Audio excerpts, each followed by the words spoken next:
Welcome to Civil Service IAS, your go-to YouTube channel for all things related to the Indian Administrative Service. Last video में मैंने Republic तक बात की थी, तो फिर डेमोक्रेटिक, सेक्युलर, सोशलिस्ट, सोवेरेन और रिपब्लिक, इन शब्दों को मैंने आपको समझा दिया था।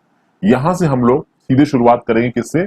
जस्टिस से हम लोग यहाँ पे आगे बढ़ेंगे। दोस्तों, आगे बढ़ने से पहले अगर अब तक आपने वीडियो को लाइक ना किया हो तो लाइक का बटन जरूर दबा दें। देखिए, जब भी जस्टिस की बात होती है हमारे प्रियम्बल में, तो तीन तरीके की जस्टिस की बात की गई है: सोशल जस्टिस, इकोनॉमिक जस्टिस और पॉलिटिकल जस्टिस। ये आई होप आप सबको पता होगा जिसने थोड़ी बहुत पढ़ाई भी की है। और इन जस्टिस को, तीन तरीके की जस्टिस को हम लोग अलग अलग प्रोविजन से मीट करते हैं। तो भैया, कुछ जस्टिस आपके फंडामेंटल राइट से मीट होंगे, कुछ जस्टिस आपके डीपीएसपी यानी directive principles of state policy से मीट होंगे। अब देखिए, अगर आपको सोशल जस्टिस चाहिए दोस्तों, मतलब अगर हमारे संविधान को सोशल जस्टिस देना है लोगों को, तो सोशल जस्टिस कैसे दिया जाएगा? अरे तो भाई, कास्ट के बेसिस पे कोई डिस्क्रिमिनेशन नहीं होना चाहिए, कलर के बेसिस पे कोई डिस्क्रिमिनेशन होना चाहिए, रेस के बेसिस पे, रिलीजन के बेसिस पे कोई डिस्क्रिमिनेशन नहीं होना चाहिए, जेंडर के बेसिस पे, सेक्स के बेसिस पे कोई डिस्क्रिमिनेशन नहीं होना चाहिए। बट आपको पता है कि ऑलमोस्ट हर चीज के बेसिस पे इंडिया में डिस्क्रिमिनेशन होता है। फिर उसके बाद किसी भी सोसाइटी को स्पेशल प्रिविलेजेस देने की जरूरत नहीं है। तो absence of privileges is also very important to ensure social justice. तो आपको पता है पहले बहुत सी प्रिविलेजेस दी जाती थी दोस्तों। जो हायर क्लास के लोग थे, तो जो ब्राह्मण थे, क्षत्रिय थे, उनके पास तो प्रिविलेजेस थी ही। कुछ और तरीके की प्रिविलेजेस थी भी दोस्तों, जो कि आपकी ब्रिटिश राज के अंदर जो इंडियन सोसाइटी थी, तो बहुत सारे टाइटल्स थे। तो महाराजाओं के पास, प्रिंसेस के पास टाइटल हुआ करते थे, Maharaja of Jaipur, prince of Jaipur, इस टाइप के टाइटल्स। तो इस तरीके का कोई भी प्रिविलेज नहीं होना चाहिए अगर आपको सोशल जस्टिस को मेंटेन करना है। तो भाई, जो ट्रेडिशनली बैकवर्ड क्लासेस है, जो सो कॉल्ड बैकवर्ड क्लासेस हमारी सोसाइटी की, जैसे कि शेड्यूल कास्ट हो गया, शेड्यूल ट्राइब्स हो गई, अदर बैकवर्ड क्लासेस हो गई, इनकी मदद के लिए रेगुलर प्रोविजंस किए जाने चाहिए। वुमेन, आपको पता है हमारी सोसाइटी में वुमेन को भी दबाया गया। अब इन लेटेस्ट केसेस वुमेन की जो स्थिति है हमारे देश में वो सुधर रही है, और लगातार जब तक पूरी स्थिति सही नहीं हो जाती तब तक इनके फेवर में डिसीजंस लिए जाने चाहिए सरकार के द्वारा। ये होता है सोशल जस्टिस दोस्तों। दूसरे पे आते हैं हम लोग किस पे? इकोनॉमिक जस्टिस पे। तो इकोनॉमिक जस्टिस क्या बोलता है? इकोनॉमिक जस्टिस बोलता है कि भाई, इकोनॉमिक फैक्टर्स पे डिस्क्रिमिनेशन नहीं होना चाहिए। यानी कि अब देखिए क्या बोला जा रहा है कि वेल्थ में जो डिफरेंसेस है लोगों के, वो कम होने चाहिए। इनकम में जो डिफरेंसेस है लोगों के, वो कम होने चाहिए। प्रॉपर्टी में जो डिफरेंसेस है वो कम होने चाहिए। बट देखिए दोस्तों, अगर इकोनॉमिक डिफरेंसेस को आप बराबर करोगे, तो जैसा कि मैंने आपको पहले की वीडियोस में बताया था कि मुकेश अंबानी के पास जो दौलत है, वो दौलत अब मुकेश अंबानी से लेके दुनिया भर में इंडिया में जितने गरीब हैं उनको नहीं बांट सकते आप। ठीक है, यहाँ पे लिबर्टी भी दी जाती है। तो इकोनॉमिक जस्टिस के साथ इंडिया में लोगों के पास लिबर्टी भी है। और वो लिबर्टी क्या करती है? वो लिबर्टी हर इंडिविजुअल को ये मौका देती है कि वो अपनी काबिलियत के साथ हिसाब से ऊपर उठे। ठीक है, अगर आप इकोनॉमिक जस्टिस को प्योर तरीके से मानोगे तो क्या मतलब होगा कि भाई सबके पास बराबर बराबर दौलत है, तो मतलब गधे घोड़े सब बराबर है। कोई टैलेंटेड है वो भी उतने रुपए कमाएगा, कोई बिल्कुल ही फुद्दू है वो भी उतने रुपए कमाए, तो ये सही नहीं है। बट फिर भी हमारे संविधान में इकोनॉमिक जस्टिस की बात की गई है। अच्छा, एक मतलब आप इकोनॉमिक जस्टिस का ये समझ सकते हो कि भाई अगर किसी के पास ज्यादा दौलत है और किसी के पास कम दौलत है, तो ज्यादा दौलत वालों के फेवर में कोई चीज नहीं होनी चाहिए। मतलब for example, if someone is very rich, ठीक है, और इफ समवन इज पुअर, तो ऑब्वियस बात है इस रिच के पास रिसोर्सेज ज्यादा हैं, ये एक अच्छी लाइफ जिएगा। बट जबरदस्ती इंटेंशनल डिस्क्रिमिनेशन नहीं होना चाहिए पुअर के अगेंस्ट में और रिच के फेवर में। ये बोलता है आपका इकोनॉमिक जस्टिस। दूसरी बात है, अगर आप इस इकोनॉमिक जस्टिस के और सोशल जस्टिस के सिद्धांत को अगर आप मिला देते हैं, तो बनता है आपका क्या? तो बनता है आपका डिस्ट्रीब्यूटिव जस्टिस। डिस्ट्रीब्यूटिव जस्टिस क्या बोलता है? It concerns the socially just allocation of resources. यानी कि एलोकेशन ऑफ रिसोर्सेज कुछ इस तरीके से हो कि वो सोशली जस्ट हो। अब देखिए क्या लिखा हुआ, often contrasted with just process which is concerned with the administration of law. Distributive justice concentrates on outcomes. Distributive justice is defined as perceived fairness of how rewards and costs are shared by group members. कुछ इस तरीके से कह सकते हो दोस्तों कि मान लीजिए एक कंपनी में एक ग्रुप में लोग काम कर रहे हैं। अब उस ग्रुप में मान लीजिए 5 लोग हैं। अब इस 5 में से कोई एक पर्सन है जो शाम को 6 बजे के बाद भी काम कर रहा है, मान लीजिए ऑफिस टाइमिंग 6 है और बाकी 4 लोग आपके 6 बजे चले गए ऑफिस से, जब एंड में महीने के एंड में सैलरी मिलने की बात आई तो सबको हजार हजार रुपए का बोनस हुआ, तो ऑब्वियस ही बात है इस पर्सन को बुरा लगेगा।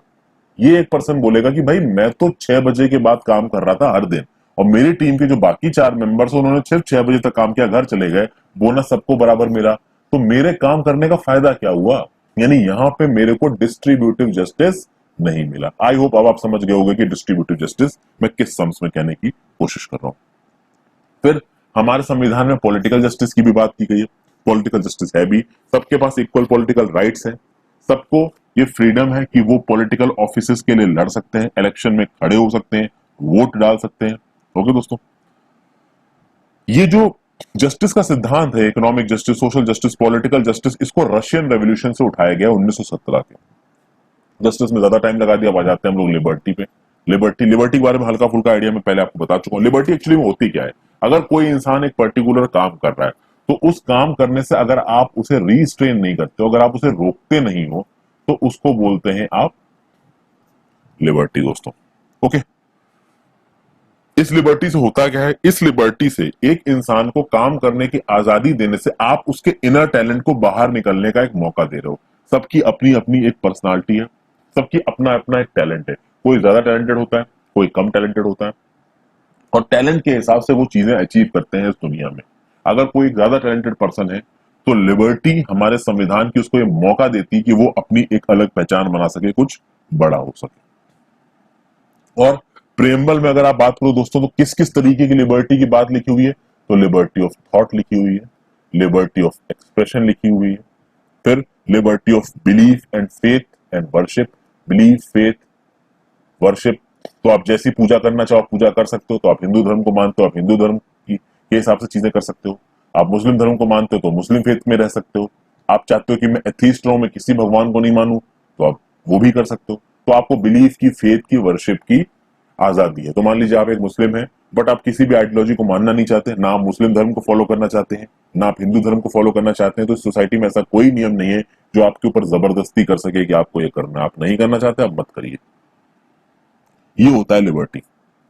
ओके, और मान लीजिए किसी की लिबर्टी वायलेट होती है, इस लिबर्टी को सेफगार्ड करने के लिए हमारे संविधान में क्या क्या है? तो भैया इस लिबर्टी को सेफगार्ड करने के लिए हमारे संविधान में है फंडामेंटल राइट्स। तो और फंडामेंटल राइट्स क्या होते हैं दोस्तों? फंडामेंटल राइट्स आर प्रोटेक्टेड, वो जस्टिसिएबल है। तो अगर आपके फंडामेंटल राइट्स वायलेट होते हैं तो उस केस में आप कोर्ट्स के पास जाते हैं, हाई कोर्ट के पास जा सकते हैं। फंडामेंटल राइट्स के केसेस में आप सीधे सुप्रीम कोर्ट के पास जा सकते हैं और अपनी परेशानी को बता सकते हैं। इंडियन डेमोक्रेटिक सिस्टम में ठीक तरीके से काम करने के लिए जो लिबर्टी का सिद्धांत है दोस्तों, ये बहुत जरूरी है। लेकिन एक बात याद रखिएगा कि इस लिबर्टी पे लिमिटेशंस है। लिमिटेशंस ये है कि आपकी लिबर्टी किसी और को परेशान ना करे। यानी कि आप अपनी लिबर्टी को प्रैक्टिस कर रहे हैं, मान लीजिए रात के 12 बजे शराब पी के आप कस के गाड़ी में हॉर्न बजाते हुए चिल्लाते हुए जा रहे हैं, तो वो आपकी लिबर्टी में नहीं आता, क्योंकि यहाँ पे आप दूसरों को परेशान कर रहे हैं। तो आपकी लिबर्टी में दूसरों को परेशान करना इंक्लूडेड नहीं है। ओके, तो ये बात है। अच्छा, तो इसका मतलब क्या हुआ कि liberty of an individual is not absolute. Absolute नहीं है ये, इट इज क्वालिफाइड। ओके, आगे बात करते हैं। अच्छा, ये लिबर्टी के, इक्वलिटी के और फ्रेटर्निटी के जो सिद्धांत हमारे संविधान में लिखे हुए हैं, ये उठाए गए हैं फ्रेंच रेवोल्यूशन से। French revolution 1789 to 1799। ये भी समझाऊंगा दोस्तों, धीरे धीरे चल रहा हूं मैं आगे, एक अकेला हूं, जितना हो सकता है उतनी तेज वीडियो बना रहा हूं। आगे बात करते हैं हम लोग इक्वालिटी की।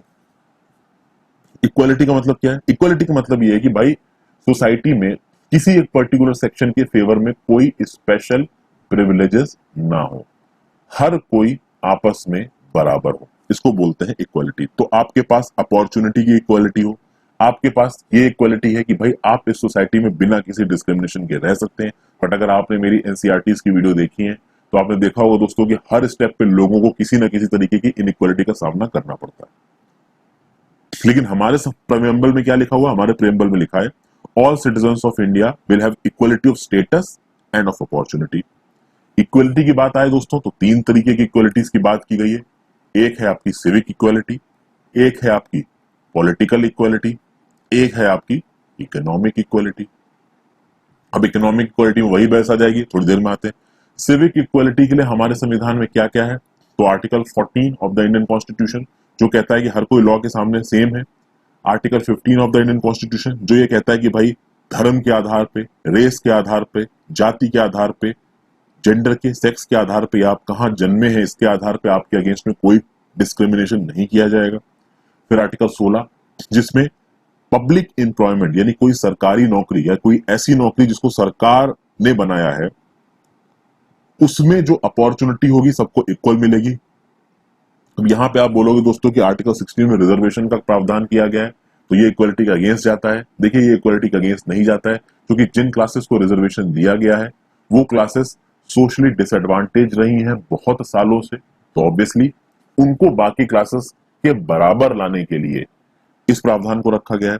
फिर आगे बात करते हैं, आर्टिकल 17 में एबोलिशन ऑफ अनटचेबिलिटी की बात की गई है। ये भी एक सिविक इक्वालिटी, ये जितने भी मैं आर्टिकल्स बता रहा हूँ ये सब सिविक इक्वालिटी को मिला रहे हैं। फिर एबोलिशन ऑफ टाइटल्स, जैसा कि पहले बताया फ्रेंड्स, राजा ऑफ जयपुर हुआ करते थे, राजा ऑफ जोधपुर हुआ करते थे, प्रिंस ऑफ चित्तौड़गढ़ हुआ करते थे। इस तरीके के जो टाइटल्स हैं वो हटा दिए गए हैं। अब सब एक नागरिक है, किसी के पास कोई स्पेशल टाइटल नहीं है। तो ये तो बात होगी सिविक इक्वालिटी की। पॉलिटिकल इक्वालिटी की बात की जाए, पॉलिटिकल इक्वालिटी में क्या है हमारे संविधान में जो पॉलिटिकल इक्वालिटी को मेंटेन करता है, तो देखिए दो आर्टिकल्स दोस्तों याद रखिएगा। एक है आपका आर्टिकल 325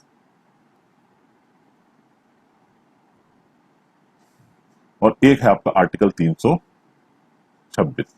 आर्टिकल 325 देखिए क्या बोलता है। आर्टिकल 325 बोलता है कि भाई अगर इलेक्टोरल रोल में आपका नाम आना है, इलेक्टोरल रोल्स में नाम आने का मतलब कि किसी एक कॉन्स्टिट्यूएंसी में आप एक नागरिक हैं और आप उस कॉन्स्टिट्यूएंसी के स्टेट लेजिस्लेटिव असेंबली और लोकसभा के इलेक्शन में अपना वोट डाल सकते हैं, तो उस इलेक्टोरल में रोल में आपका नाम किसी धर्म के आधार पर, किसी जाति के आधार पर, रेस के आधार पर या सेक्स के आधार पर नहीं हटाया जा सकता। यानी कि लीगली आप किसी भी जाति के हो, आप किसी भी धर्म के हो, आप किसी भी रेस के हो, आप किसी भी सेक्स के हो, आपका नाम उस इलेक्टोरल रोल में आएगा। ये आर्टिकल 325 में लिखा हुआ। आर्टिकल 326 में क्या लिखा हुआ, आर्टिकल 326 में लिखा हुआ एडल्ट सफरेज। क्या होता है एडल्ट सफरेज देख लेते हैं दोस्तों। यूनिवर्सल एडल्ट सफरेज ये बोलता है every adult citizen is entitled to cast his her vote in all state elections unless that citizen is convicted of certain criminal offences और deemed unsound of mind. As per this concept the right to vote is not restricted by caste, race, sex, religion और financial status। यानी कि जब तक आपके खिलाफ कोई serious criminal offence नहीं है या जब तक आपको बिल्कुल अनसाउंड माइंड का नहीं मान लिया गया तब तक आपको आपका वोट कास्ट करने से कोई भी नहीं रोक सकता। ये लिखा हुआ आर्टिकल 326 में। और फाइनली दोस्तों एक और हमने इक्वालिटी की बात की थी जो थी आपकी इकोनॉमिक इक्वालिटी। इकोनॉमिक इक्वालिटी, अब देखिए इकोनॉमिक इक्वालिटी को फंडामेंटल राइट में नहीं डाला जा सकता क्योंकि वो लिबर्टी के साथ वायलेट करेगा, ये मैं आपको पहले बता चुका हूं। अगर आप देखो आपसे कोई पूछे कि इकोनॉमिक इक्वालिटी के लिए हमारे संविधान में कोई आर्टिकल है तो देखिए दोस्तों आप कह सकते हैं article 39 of directive principles of state policy. ये क्या बोलता है कि भाई सारे मेन और वुमेन को इक्वल राइट्स मिलेंगे ताकि एक एडिक्वेट मींस ऑफ लाइवलीहुड को वो पा सकें और इक्वल वर्क के लिए इनको इक्वल पे मिले। ये आर्टिकल 39 में लिखा है। खास बात देखिए दोस्तों, ये directive principles of state policy में लिखा है और आप सबको पता है directive principles of state policy are non justifiable, इनको जस्टिफाई नहीं किया जा सकता। चलिए भाई आगे चलते हैं, फ्रेटर्निटी की बात कर लेते हैं। फ्रेटर्निटी का मतलब होता है भाईचारा, तो भाईचारा होना चाहिए। हमारे संविधान में साफ साफ बोला गया है कि भाई हमारे देश में फ्रेटर्निटी की फीलिंग होनी चाहिए और इस फ्रेटर्निटी की फीलिंग का सबसे बड़ा साक्ष्य है वो है single citizenship in our constitution. USA के कॉन्स्टिट्यूशन में डबल सिटीजनशिप है, यहाँ पे सिंगल सिटीजनशिप। आप किसी भी स्टेट में रहते हो, कहीं के भी हो, आप भारत के नागरिक हैं और आप कुछ नहीं है। फंडामेंटल राइट में भी इसकी बात, फंडामेंटल ड्यूटीज में भी इसकी बात की गई है। तो article 51A of the Indian constitution ये है फंडामेंटल ड्यूटी। और फंडामेंटल ड्यूटीज में क्या लिखा है, it shall be the duty of every citizen of India to promote harmony and spirit of common brotherhood among all the people of India, transcending religious, linguistic, regional and sectional diversities. यानी कि कितनी भी diversity हो, आप केवल साथ वाले जो लोग रहते हैं, चाहे वो आप अलग भाषा बोलते हो, चाहे अलग रिलीजन को फॉलो करते हो, चाहे किसी और रीजन के हो, चाहे कितनी भी सेक्सुअल डाइवर्सिटी हो आपके अंदर, सेक्शनल डाइवर्सिटी, हर केस में आप उनके साथ हार्मोनी को प्रमोट करेंगे, ब्रदर भाईचारे को जिंदा रखेंगे। इस डिफरेंशिएशन के बेसिस पे आप उनके खिलाफ कोई मनमुटाव या उनके खिलाफ कोई चाल चलना, इस तरीके की कोई चीज नहीं करेंगे। फ्रैटर्निटी को आपको प्रमोट करना है। ओके, अब जब बात हुई कि दोस्तों फ्रैटर्निटी होती क्या है एक्चुअली में, तो फ्रैटर्निटी देखिए, प्रियम्बल में जो फ्रैटर्निटी वर्ड दे रखा है, दो चीजों को ये इंश्योर करता है। एक तो है डिग्निटी ऑफ द इंडिविजुअल, एक इंडिविजुअल डिग्निफाइड है, उसको आप नीचा नहीं दिखा सकते, और उसको आप नीचा किसी भी बेसिस पे नहीं दिखा सकते। तो औरत है तो आप उसको नीचा नहीं दिखा सकते, और अगर आप ऐसा कर रहे हो तो इलीगल है। किसी जाति के आधार पर आप उसको नीचा नहीं दिखा सकते, रिलीजन के आधार पर आप उसको नीचा नहीं दिखा सकते। दूसरा, unity and integrity of the nation. Unity and integrity of the nation fraternity के साथ कैसे जुड़ेगा, कभी सोचा है आपने? देखिए, जब भाईचारा होगा देश में, तभी तो देश एक रहेगा, तभी तो देश कंसोलिडेटेड रहेगा, तभी तो देश में ताकत रहेगी। अगर फ्रैटर्निटी ही नहीं रहेगी, भाईचारा ही नहीं रहेगा, तो सब आपस में लड़ेंगे, उल्टी सीधी बकवास करेंगे, करते ही है। हिंदू मुस्लिम के नाम पे हमेशा से बकवास होती आई है, तो उससे हमारी यूनिटी और फ्रैटर्निटी को नुकसान पहुंचेगा। इसलिए फ्रैटर्निटी बहुत जरूरी है अगर हमें अपनी यूनिटी और इंटीग्रिटी को मेंटेन करना है। तो अगर बात की जाए इंटीग्रिटी की दोस्तों, तो ये जो इंटीग्रिटी नाम का शब्द है, ये हमारे संविधान में कैसे आया? ये हमारे संविधान में आया 42nd कॉन्स्टिट्यूशनल अमेंडमेंट एक्ट 1976 के थ्रू। मैं एक एक चीज जो बता रहा हूं दोस्तों बहुत जरूरी है, इसको दिमाग में ठीक से बैठा लीजिए। अब जब हमारी कॉन्स्टिट्यूएंट असेंबली में बहस चल रही थी, तो एक मेंबर थे हमारी ड्राफ्टिंग कमेटी के, जिनका नाम था KM मुंशी। उन्होंने क्या बोला कि भाई डिग्निटी ऑफ द इंडिविजुअल बहुत ज्यादा जरूरी है। एक तो ये मटेरियल बेटरमेंट भी करता है, उसके बाद ये बोलता है कि एक डेमोक्रेटिक सेटअप भी रहे, उसके बाद ये बोलता है कि एक इंडिविजुअल की पर्सनालिटी इंपॉर्टेंट है। यानी कि KM मुंशी जी के हिसाब से ये जो आपका डिग्निटी ऑफ द इंडिविजुअल है, इस डिग्निटी से क्या क्या निकलता है? इस डिग्निटी से ये निकलता है कि एक पर्सन की पर्सनालिटी, उसका नेचर, अनटिल अनलेस उसका नेचर किसी और के लिए परेशानी नहीं कर रहा है, उसकी पर्सनालिटी बहुत जरूरी है, हमारे कॉन्स्टिट्यूशन के हिसाब से सैक्रेड है। दूसरा, एक इंडिविजुअल की डिग्निटी होगी तो वो शांति से रहेगा, दूसरे से लड़ेगा नहीं, भाईचारे से रहेगा, तो जो हमारा डेमोक्रेटिक सेटअप है वो भी मेंटेन रहेगा। और इसके साथ ये बोला गया कि अगर वो पर्सन डिग्निफाइड है तो सोसाइटी में अच्छे से अपनी जगह को बना सकता है, अपने आप को प्रोग्रेस करा सकता है, इंडिविजुअल प्रोग्रेस करा सकता है, तो उससे उसका मटेरियल बेटरमेंट भी होगा, मतलब वो अपनी लाइफ में, अपने कैरियर में प्रोग्रेस करेगा। तो बहुत सारी बातें दोस्तों बोली गई हैं। डिग्निटी ऑफ द इंडिविजुअल्स के लिए fundamental rights, directive principles of state policy, सब में बात की गई है। जब वहां पहुंचेंगे इनको देखेंगे। प्लस फंडामेंटल ड्यूटी में एक fundamental duty dignity of women के बारे में सीधे सीधे बात करती है, तो वो भी आप जाके देख सकते हो। फंडामेंटल ड्यूटीज मैंने आपको पहले बताए थे, आगे भी देखेंगे जब सीधे सीधे पूरी पूरी पॉलिटी शुरू होगी। अभी तो हम लोग पॉलिटी की शुरुआत में ही है। फिर दोस्तों, ये जो unity and integrity of the nation की बात की गई है, यहाँ पे दो बहुत इंपॉर्टेंट पॉइंट्स निकल के आते हैं दोस्तों। इसके दो डायमेंशंस है, इसके साइकोलॉजिकल डायमेंशंस है,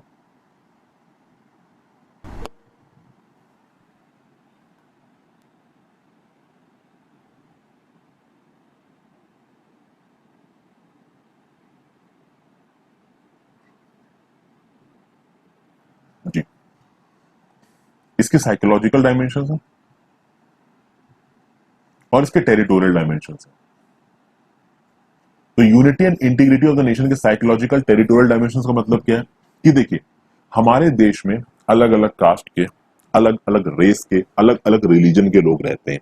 तो जब तक वो साइकोलॉजिकली एक नहीं है, जब तक वो साइकोलॉजिकली एक दूसरे के साथ भाईचारा नहीं रखते हैं, तब तक हमारे देश की यूनिटी नहीं हो सकती। क्योंकि यूनिटी केवल टेरिटोरियल नहीं है, यूनिटी इस चीज में भी है कि साइकोलॉजिकल जो एक सिटीजन है इंडिया का, वो दूसरे के साथ कनेक्ट कर पाए, आपस में न लड़े। टेरिटोरियल एलिमेंट को आप बहुत अच्छी तरीके से समझ सकते हैं कि unity of and integrity of the nation की भाई जितना भी बड़ा एरिया है इंडिया का, वो एक टेरिटरी है। किसी भी टेरिटरी के अंदर सेक्शनिस्ट टेंडेंसीज नहीं आ सकती। वो ये नहीं बोल सकता कि हम इससे अलग हो जाएंगे।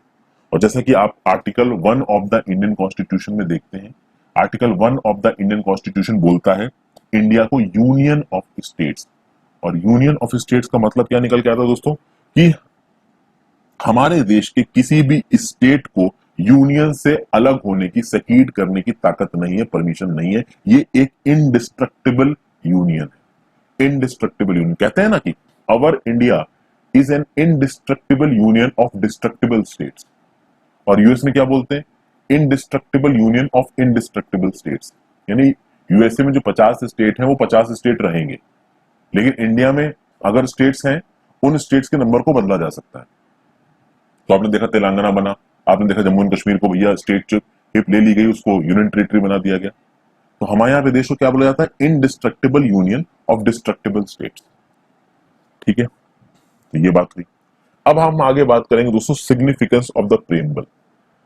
हमारा प्रेम्बल हमारे लिए इतना इंपॉर्टेंट क्यों है, इसके कुछ बहुत इंपॉर्टेंट फैक्टर्स मैं दोस्तों आपको यहाँ बताने वाला हूँ, बहुत ध्यान से सुनिएगा।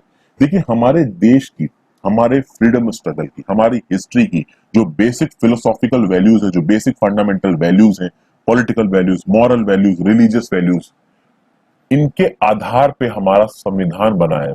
इन सारी वैल्यूज के हमारे संविधान जो बना है वो सारी वैल्यूज आपकी प्रीएम्बल में जोड़ी गई है।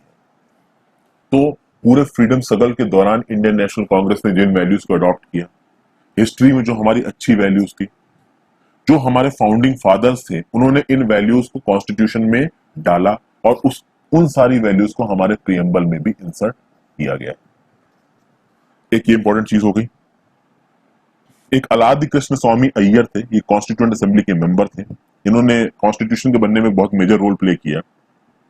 इन्होंने क्या बोला, the preamble to our constitution expresses what we had thought और ड्रीम्ड सो लॉन्ग। यानी इतने साल से हम आजादी के लिए जो लड़ रहे हैं, जो सोच रहे हैं, जो सपने देख रहे हैं, वो सब कुछ हमारे प्रीएम्बल में डाला गया है। फिर के मुंशी नाम के ड्राफ्टिंग कमेटी के मेंबर थे, इन्होंने क्या बोला, preamble is the horoscope of our sovereign democratic Republic.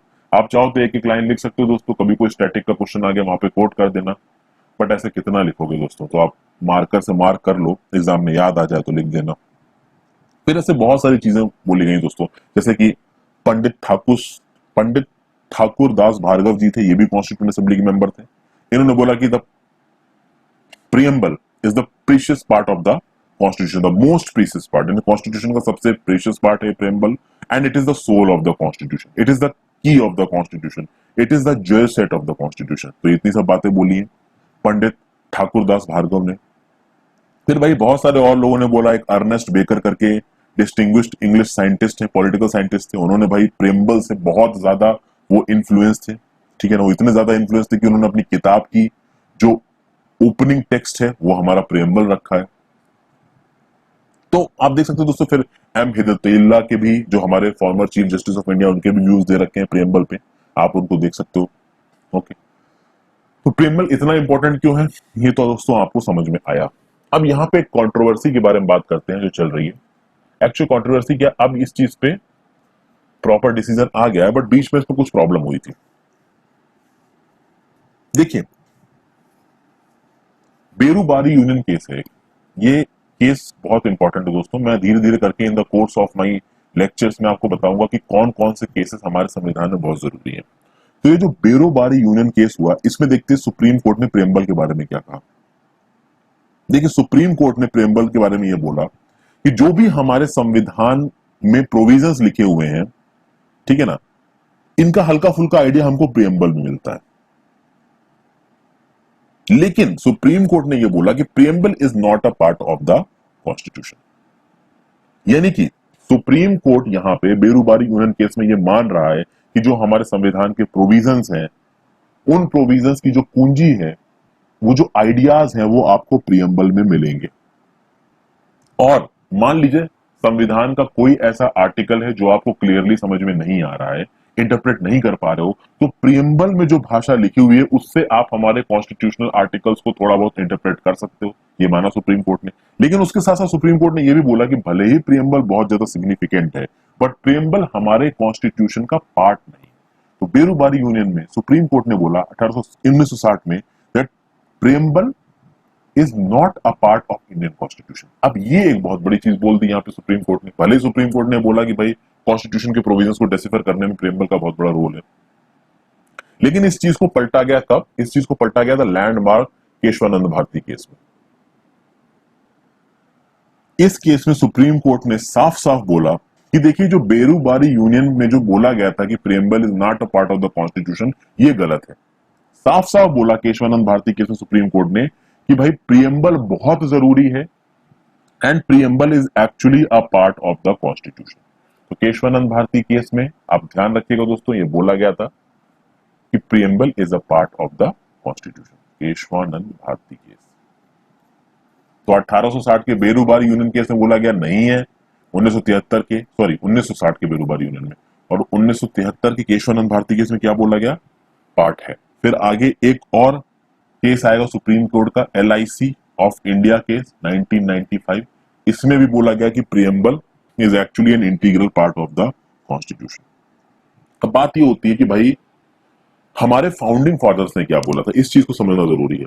तो हमारे फाउंडिंग फादर्स ने पहली बार, तो आप ये बताइए कि क्या प्रियम्बल को हमारे संविधान से पहले इनेक्ट किया गया था या बाद में इनेक्ट किया गया था? देखिए, सबसे पहले ऑब्जेक्टिव्स रेजोल्यूशन अनाउंस किया गया था, ऑब्जेक्टिव्स रेजोल्यूशन को मॉडिफाई करके प्रियम्बल बनाया गया था। तो बहुत सारे लोग, आप लोग ये समझोगे कि भाई प्रियम्बल को पहले बनाया गया। नहीं दोस्तों, भले ही प्रियम्बल को ऑब्जेक्टिव रेजोल्यूशंस को मॉडिफाई करके बनाया हो, लेकिन प्रियम्बल को इनैक्ट किया गया। मेन चीज इनैक्ट करना होता है।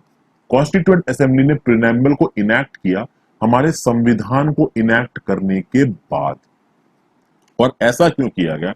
ऐसा इसलिए किया गया क्योंकि जो संविधान की वैल्यूज थी, वही वैल्यूज आपकी प्रियम्बल में रिफ्लेक्ट हो, ये बात बहुत जरूरी थी। ठीक है दोस्तों, एक ये चीज हो गई इंपॉर्टेंट।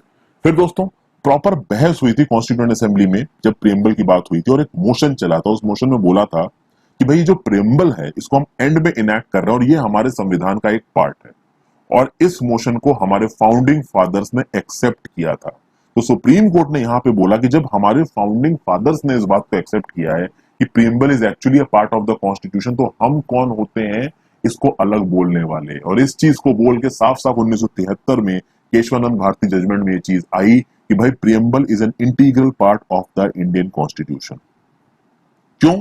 क्योंकि हमारे फाउंडिंग फादर्स ने ये बोल दिया था कि preamble is actually a part of the constitution. एक बात याद रखिएगा, प्रियम्बल को इनैक्ट किया गया था हमारे कॉन्स्टिट्यूशन को इनैक्ट करने के बाद। लेकिन प्रियम्बल के बारे में दो और चीजें ध्यान रखिए दोस्तों।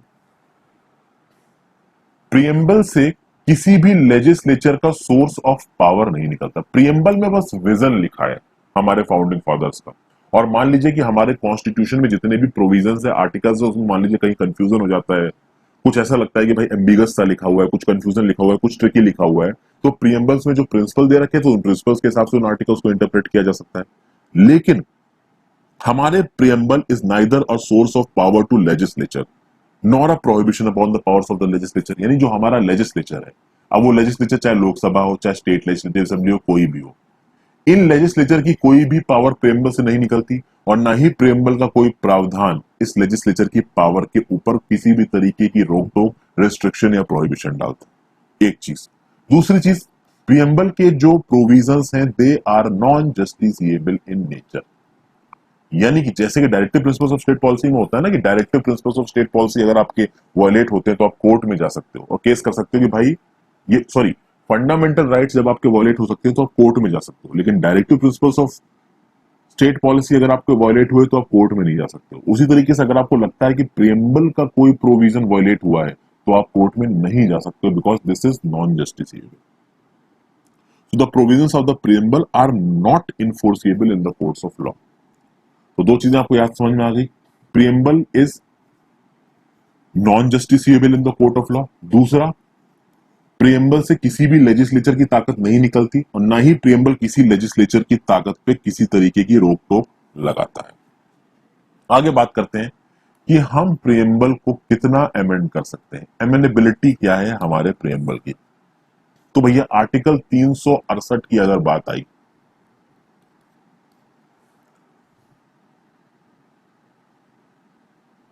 शुरू में क्या हुआ दोस्तों कि जब बेरूबारी यूनियन केस हुआ 1960, उसमें सुप्रीम कोर्ट ने बोला कि preamble is not a part of the constitution. तो जब ये बात आई कि preamble is not a part of the constitution, तो आर्टिकल 368 के अंदर तो आप कॉन्स्टिट्यूशन को अमेंड कर रहे हो ना। तो जब आर्टिकल 368 के अंदर आप कॉन्स्टिट्यूशन को अमेंड कर रहे हो और प्रेम्बल पार्ट ही नहीं है हमारे कॉन्स्टिट्यूशन का, तो आप प्रेम्बल को भी अमेंड नहीं कर सकते। ये व्यू पॉइंट निकला जब बेरूबारी यूनियन ने 1960 में ये बोला कि preamble not a part of the constitution. फिर आया भाई आपका केशवानंद भारती केस। केशवानंद भारती केस क्या बोलता है कि नहीं भाई, प्रियम्बल हमारे संविधान का पार्ट है, और चूंकि प्रियम्बल संविधान का पार्ट है और आप संविधान को अमेंड कर सकते हो आर्टिकल 368 के अंदर, तो आप प्रियम्बल को भी अमेंड कर सकते हो आर्टिकल 368 के अंदर। एक शर्त होगी कि आप जो बेसिक स्ट्रक्चर है हमारे कॉन्स्टिट्यूशन का उसको अल्टर नहीं करोगे। ये केशवानंद भारती केस में क्यों बोला गया? देखिए, केशवानंद भारती केस ने सीधे सीधे बोला कि हमारे संविधान को बनाते वक्त हमारे जो फाउंडिंग फादर्स थे हमारे कॉन्स्टिट्यूशन के, उन्होंने कुछ बेसिक वैल्यूज को जोड़ा था।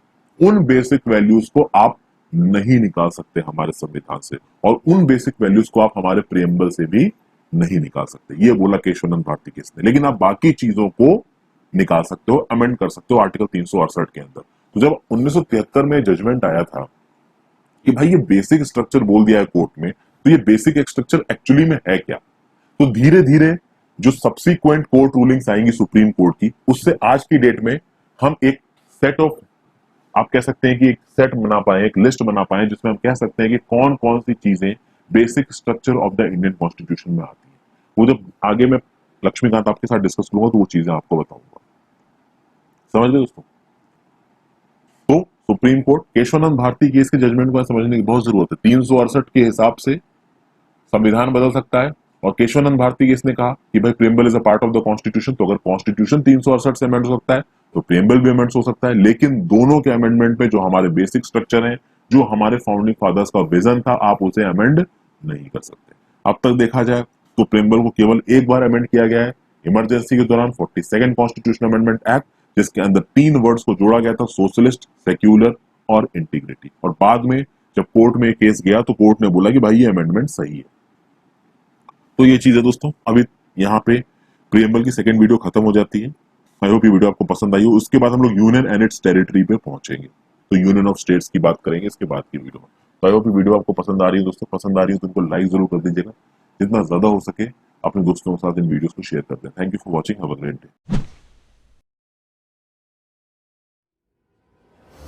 By subscribing to our channel, you'll gain access to a wealth of engaging videos that aim to educate and inspire.